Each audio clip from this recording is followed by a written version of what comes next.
So what makes a heritage trip distinct from, I'll just say, picking a random tour operator and I want to go to China.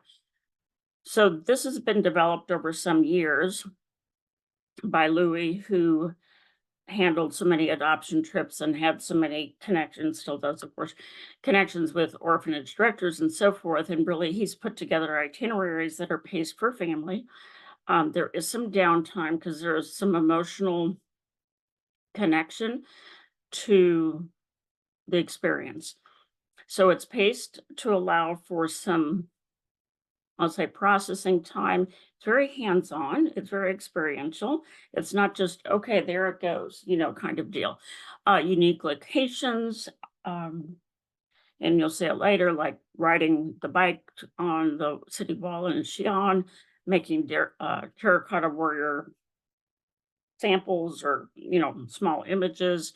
And then it's really focused around the adoption experience as well and the culture.